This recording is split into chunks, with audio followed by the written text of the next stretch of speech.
Edmonton Oilers get back in the win column and earn their first win of 2023, snapping a 5-game home losing streak in the process. You know Jason Strudwick. I'm Tony Brar. And Jason, you really wanted to highlight the Oilers' response after allowing that 2-1 goal. Much like Seattle, they jumped out to a 2-0 lead. But it's not only how they responded after Barzal scored, it's who scored for the Oilers. Yeah, so it's a storyline, right? That's a storyline. You're up 2-0, and you see that the other night, and they come back and rattle off a bunch of goals, and Seattle takes it away.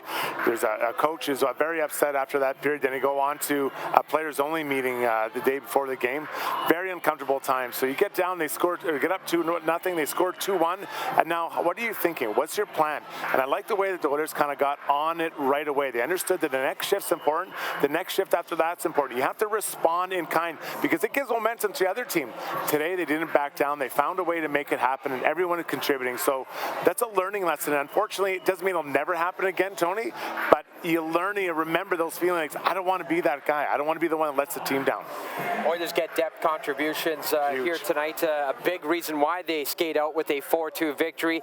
And you could argue if there were two players that needed a goal, Yamamoto and Holloway were right at the top of the list. Yeah, here we are halfway through the season. Those two guys had 3 goals combined, I believe. 3 goals. I mean, you're expecting a little bit more than that. You don't even have 20 each, but a little bit more than that.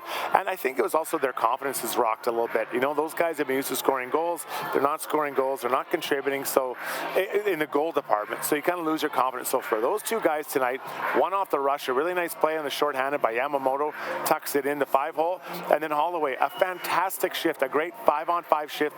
Puck touched all 4 of the corners of the offensive zone. He gets a one-timer in front. You can see his reaction. The guys are genuinely happy for him.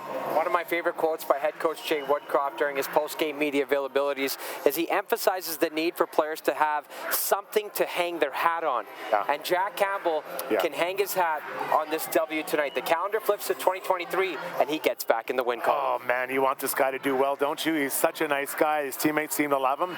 He just hasn't quite gone on track, and that happens. Unfortunately, when you're the goalie, it really shows.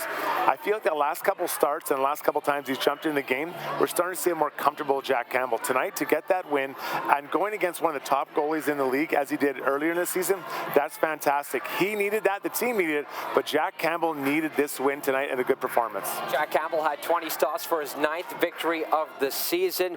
Draisaitl, Yamamoto, Holloway, and Hyman are the goal scorers. The Oilers take this one by a final of 4-2.